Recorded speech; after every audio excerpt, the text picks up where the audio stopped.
Et bonjour à tous, c'est Debido-san, j'espère que vous allez bien. Aujourd'hui une vidéo des plus attendues, qui n'est autre que la suite de la réalisation de la CNC. Alors dans cette vidéo, je vais tâcher de vous expliquer tous mes choix concernant le matériel électrique, les câbles, la façon de les câbler. Je vais tout détailler, on va regarder ça ensemble. Allez, sans plus tarder, entrons dans le vif du sujet. Donc la première chose à acheter, c'est un coffret électrique. Alors vous pouvez prendre différents types de coffrets, hein. Il y a des coffrets métalliques, des coffrets polyester, plastique. Donc j'ai préféré choisir un coffret plastique. Pour les dimensions, j'ai pris du 400 par 300 par 200, ce qui suffit largement à intégrer tous les éléments qui vous permettront de réaliser un câblage, une installation propre de votre CNC. Ensuite, vous allez devoir choisir un dispositif de protection. Donc moi j'ai mis un petit disjoncteur 16 ampères courbe C. Après c'est ce que j'avais sous la main. De toute façon c'est largement surdimensionné par rapport au consommateur qu'on a derrière. Le but c'est de pouvoir l'enclencher facilement et surtout vous permettre de couper en cas de court-circuit. Ensuite il a fallu que j'achète une alimentation 12 volts continue. Donc primaire 230 volts alternatif qui nous sort du 12 volts continu afin de pouvoir alimenter mon contrôleur Mac 3. Donc après ça dépendra du matériel que vous allez choisir pour commander votre machine. Si vous avez un contrôleur du même type que le mien, vous aurez sans doute besoin d'installer une alimentation de ce type. Sinon il va falloir que vous choisissiez matériel adapté. Il faut également prévoir des grilles de répartition. C'est uniquement dans le but d'avoir un câblage plus propre et simplifié. Donc toutes les tensions seront séparées, par exemple toutes les alimentations 230 sur une grille, toutes les alimentations 5 volts sur une autre. Après c'est au choix, moi j'ai séparé tout ce qui était 5 volts et 230 volts. Vous aurez également besoin d'une alimentation 48 volts avec sortie et tension ajustable. Par exemple les moteurs que j'utilise nécessitent une tension de 36 volts. Pour le plus gros du matériel, il vous reste encore à intégrer le variateur de broche. Après vous avez possibilité d'ajouter des options, mais on va en parler un peu plus tard.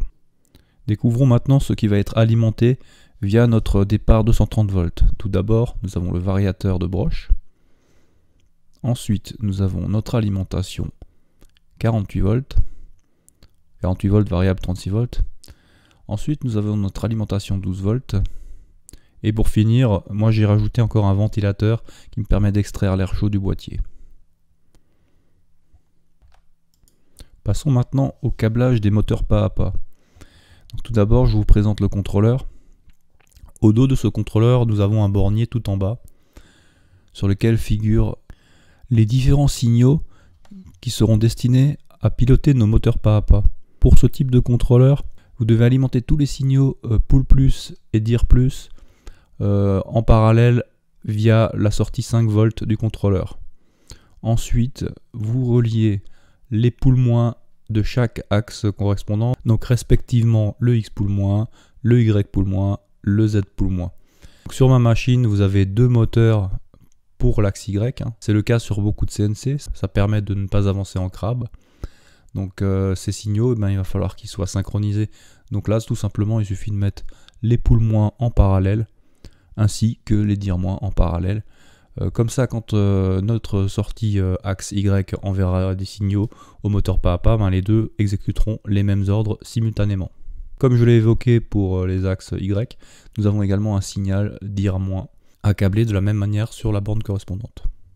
Et pour compléter le câblage du moteur pas à pas, n'oublions pas d'y raccorder encore les deux fils de l'alimentation, plus VDC ground.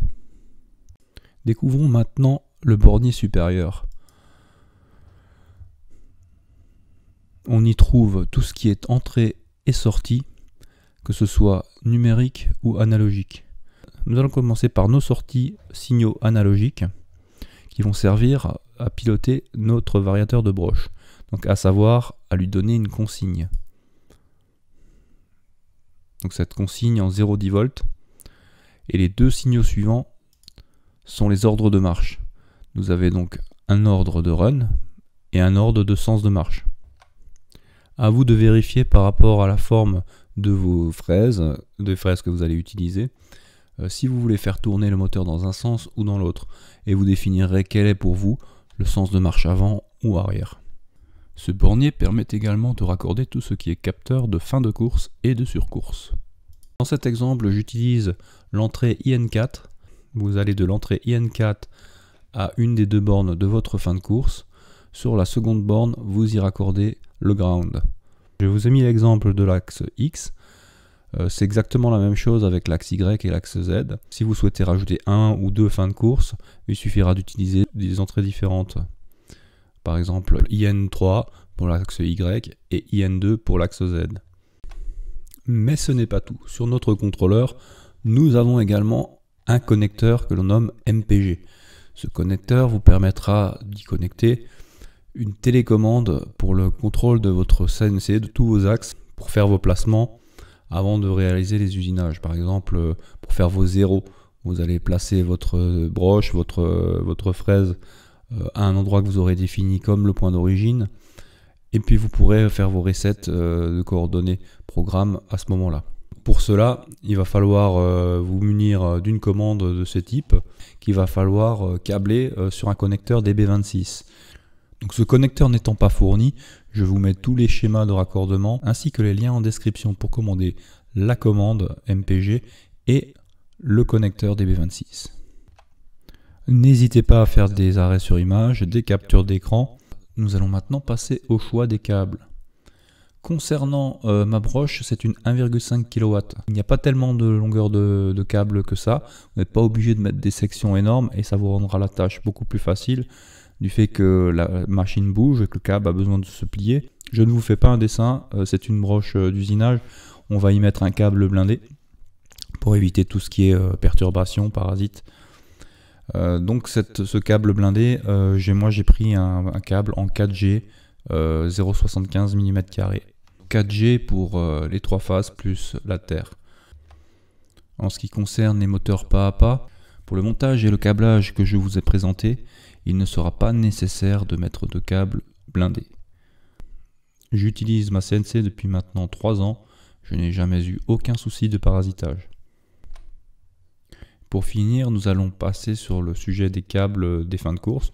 Donc là, c'est tout bête, hein, ce sont des infos tout ou rien. Donc moi, j'ai utilisé du câble qui sert au raccordement des bandes de LED RGB. Donc ce sont des câbles à 4 fils plats. J'avais pas besoin de 4 fils, mais c'était vendu comme ça. Et ça me permet d'avoir quelque chose de souple, de malléable, que je peux raccorder facilement. Et puis c'est pas cher en fait. Donc une fois que tout ça est installé, je vous conseille également, si vous avez la possibilité, si vous avez une imprimante 3D, de vous dessiner des petits supports sur mesure pour les fins de course. C'est très utile, et notamment pour l'axe Z. Autant pour l'axe Y et l'axe X, ça me sert quasiment jamais, voire même des fois je les fais sauter parce que j'ai besoin de récupérer quelques millimètres restants quand je suis un peu limite. Pour l'axe Z, ça me sert assez souvent, puisque la hauteur d'usinage est quand même limitée, et donc ça peut arriver sinon d'aller taper en butée. J'ai essayé d'être assez synthétique, de vous présenter tout cela sous forme schématique, de manière à ce que ça reste toujours accessible. Quoi qu'il en soit, j'ai sûrement passé sur certains sujets, donc si vous avez des questions un peu plus précises, n'hésitez pas, je réponds toujours à tout le monde. Posez-moi vos questions en commentaire, je me ferai un plaisir de vous répondre. En attendant, je vais faire en sorte de vous mettre un maximum de liens en description. Donc les liens pour le matériel sont souvent assez longs, donc je les passe dans un réducteur de liens. Donc si jamais les liens sont plus valides et que vous avez un souci, pareil, posez-moi la question, demandez-moi, je ferai le nécessaire pour que ce soit de nouveau accessible. Et je tenais à vous remercier tous pour me suivre. Ça fait plaisir parce que c'est vraiment énormément de boulot là. On dirait pas cette petite vidéo là que je viens de vous présenter, c'était la plus longue pour moi à réaliser. J'espère pouvoir continuer le plus longtemps possible à vous présenter des sujets toujours plus intéressants en fonction du temps que j'aurai, des idées qu'on pourra partager tous ensemble. Donc en attendant, si vous avez aimé cette vidéo, toujours n'hésitez pas à liker, à vous abonner si ce n'est pas déjà fait. J'ai vu qu'il y a quand même pas mal de monde qui regarde, à peu près pour 100 personnes qui regardent, il y a 3 personnes qui s'abonnent. Donc j'ai plein d'idées en tête, hein. Donc dès que je le pourrai, dès que je pourrai me le permettre, je ferai des tutos complets là-dessus. On va faire évoluer la CNC en machine graveur laser. Peut-être avant ou peut-être après, on va faire une évolution du kit mécanique de la CNC avec vis à billes et structure renforcée. Plein d'autres idées comme ça, mais en attendant on va continuer sur des sujets un peu plus accessibles dans l'immédiat. Donc en parallèle je suis en train de réaliser un nouveau setup, donc sur une base d'un bureau sur mesure conçu sur Fusion 360. Toutes les stratégies d'usinage sont élaborées sous Fusion 360 et ce sera découpé avec la CNC. Ensuite on assemblera tout ça et il y aura quelques petites surprises dans le bureau, donc ce sera pas un simple bureau, il y aura 2-3 éléments pour donner un peu de style. Je ne vous en dis pas plus, on verra ça dans une prochaine vidéo. En attendant, Pâques approche, donc je vais sûrement faire un sujet impression 3D et on revient très prochainement pour une vidéo sur la CNC. Sur ce, à plus, tchuss les makers.